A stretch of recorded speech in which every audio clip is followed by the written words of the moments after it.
Happy Tuesday, everybody! Yes! Now, you may not like this, but it's time to decenter whiteness. Oh, sorry. Don't clap yet, Tyrus. Oh, sorry. Recently, anti-racist activist Janice Gassam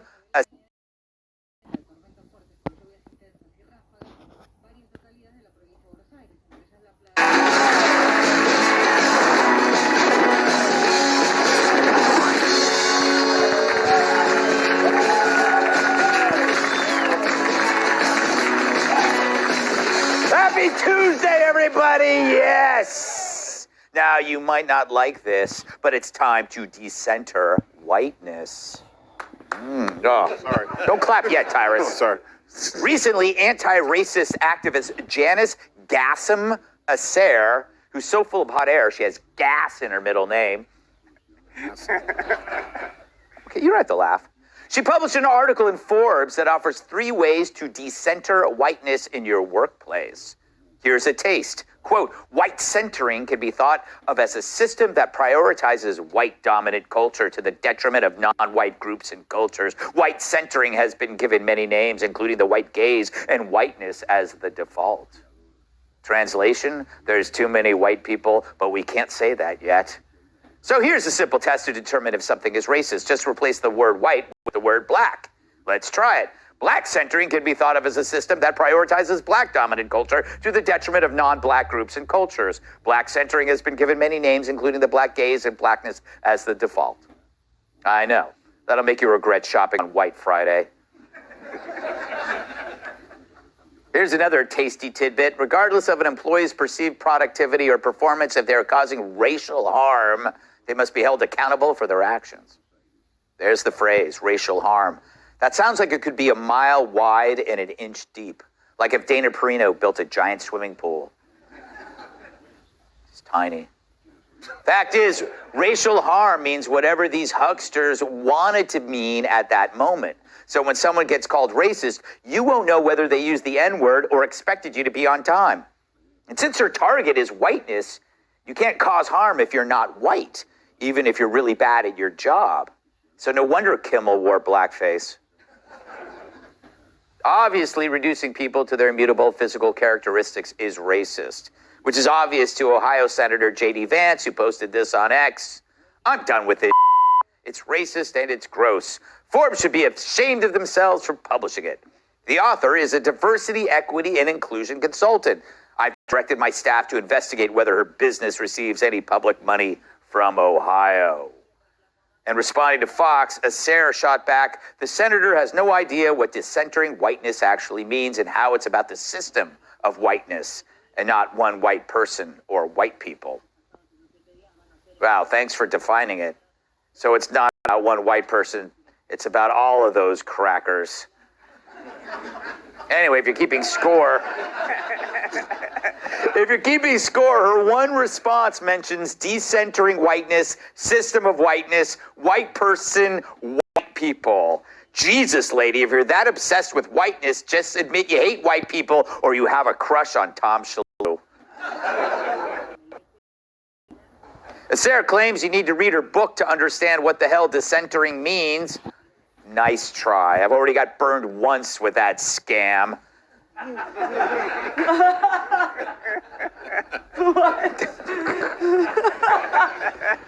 Here's a good working definition of decentering whiteness. Elevate yourself by scaring white people out of the way. She lifts herself up by decentering others. But when equity scammers like her publish articles like this, they won't say whiteness is white people for some reason. So we are left with trying to tease out the qualities of whiteness on our own. And what if it's the same qualities that are employed by the people who are attacking it? Like when a race hustler gets a speaking gig or a job, do they not negotiate and try to get the best fee? Or is that a product of whiteness? When people climb the ladder in their own ideological orbit, that takes ambition. Is ambition whiteness? And if there's such a thing as whiteness, then there must be such a thing as blackness too. Is it the opposite of everything white? But here's the clever part of this scam. Creating the concept of whiteness creates a palpable quality of whiteness in the It's fear, it's guilt, it's appeasement. Whiteness becomes the defensive reaction that a person expresses when they're branded for their whiteness. And that's why the DEI push at all these companies failed, because it created a competing divisive track, independent of a company's welfare, and one that ignored shareholders and customers. Which brings us to Disney. They now admit that you can't have two bosses, one that seeks the best return and one that puts pigment before profit. In its annual SEC filings, Disney, quote, consumers' perceptions of our position on matters of public interest, including our efforts to achieve certain of our environmental and social goals, often differ widely and present risks to our reputations and brands. That's a lot of words for, boy, did we up. But that's what you get for decentering Snow White and giving Tinkerbell a weenie. So as Disney's recent movies go woke's audiences are staying away in droves. They prefer being entertained than being shamed. But a diversity, equity, and inclusion officer doesn't care about a company's success. They care about extorting the company. They use the threat of racial accusation as blackmail. Sorry, white mail. And so a failing company is fine as long as it obeys the woke prism of power politics. Sure, both and black folks will get fired, but acting on the whims of punitive racism can be lucrative to those temporarily in charge. Remember when we were supposed to judge people by the content of their character and not the color of their skin? Those were the days. Now, when I have a dream, I have to make sure it contains at least one trans minority, which it often does. Let's welcome tonight's guest! When he drops the mic, it's because his hands are sweaty. Comedian Joe Mackey. The only thing deeper than his pockets is his laugh. Host of Making Money on Fox Business, Charles, bring the page. She's so wiry, when she taps her toe, it sends a telegraph. New York Times bestselling author and Fox News contributor, Cat Tip. And he describes the Grand Canyon as cozy. New York Times bestselling author, comedian, and former NWA World Television champion, Kyrie. Joe Mackey, do you care to defend your whiteness to a disgusted America? It's not all it's cracked up to be, Greg. Yeah.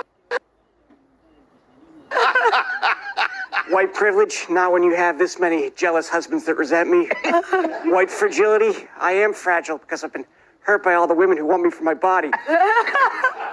But the crazy part about this, Greg, is normally the left is great at doublespeak, you know? Yeah. Like anti-racism is racism. Taxes are contributions, but marginalizing white people at work is called decentering whiteness. Even liberals are going to figure that out. Like, I try to think, like, what's the only time I've ever used decentered in a sentence where it was a good thing? Yeah. And I was like, oh, I decentered the custard out of that eclair. How did you do that, by the way? You just have a straw. Thank you, Joe. Charles, I want to ask you about this actual topic, but at the same time, I want to ask you, what happened to Forbes? Have you, okay, this is like in the last, say, 5 to 7 years. Right. Did they sell it to some zombie company? Yes, it was sold a while back.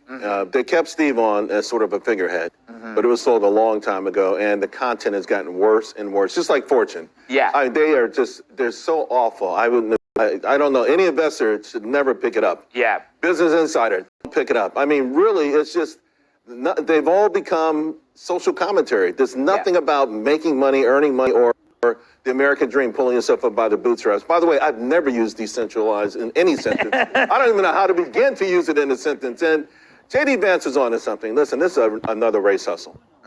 Like Black Lives Matter. You know, this woman's going to end up 3 or 4 houses. She'll probably end up married to a white guy. Come on now, you know what's going to happen. We've seen the script before. Page 6, now, a year from now, her and my man going to be in a New York. Gutfeld in the. How did you know? On her yacht. Paid by the Fortune 500. Yeah. I mean, it's a scam. It's really, listen, I do admit, sometimes I go into the meetings and I'm trying to figure out what the white folks are talking about because I didn't watch Game of Thrones. right? I'm sorry. I'm sorry. I played it off, though. I was like, yeah, when he threw the sword, that was great. But that's how I made it through 12th grade English also. Yeah. So listen, the bottom line is you don't make something, you don't have inclusion by getting rid of certain people. I mean, the whole thing is out of whack. It's ridiculous. Yeah. It really is. Kat, what do you think about this? Do you feel that you need to be decentered? Like what? I think we should skip that one. Right, yeah. Look, yeah, I am a person of whiteness myself. What? Yeah. As some of you may have noticed. So, no. Oh, okay. Well, you lost a few points there. Yeah, I never. And I You're never letting will. down white people, Kat. Happens a lot. So the three things, without all the jargon she does to try to sound smarter than everybody else, one of them to me. So the first one, no, she says education, which the only link she says, DEI efforts, quote, haven't been as successful as anticipated. And she never said like who anticipated that they would be successful, because education, no, diversity training doesn't prove that. But the second thing she said was objectivity, which I thought was actually refreshing, because I thought we'd been hearing for years that objectivity was racist by a lot of the social justice activist types of people. So, I mean, maybe she had some agreement there with actual conservatives, but she didn't realize that she did. And then accountability, I read racial harm as like you harmed an entire race. Yes. Like trouble. Yeah, exactly. But also, what is your job? Yeah. Tyrus, take me out of the picture. Sure, come here.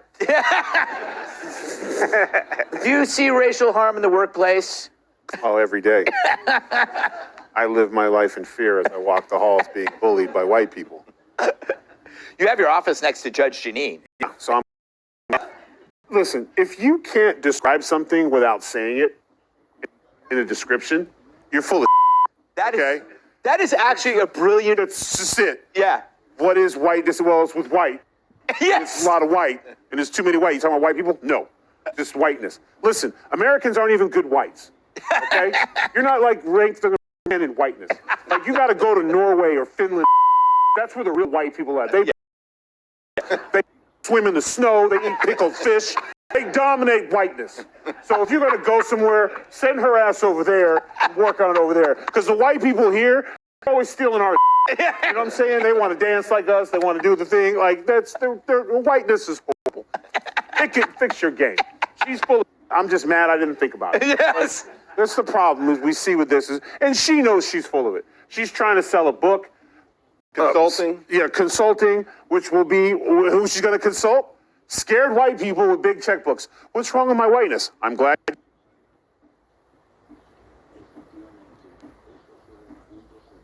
You asked, please sit down. 10 grand a piece. All right, let's go. First of all, you guys need to listen to more Michael Jackson music.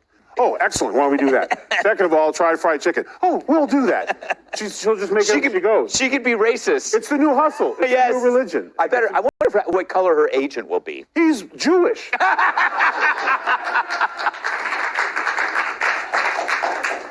I wouldn't know about that. Though I have a fine agent, and God bless him. Happy Hanukkah. That is happening, right? Okay, up next.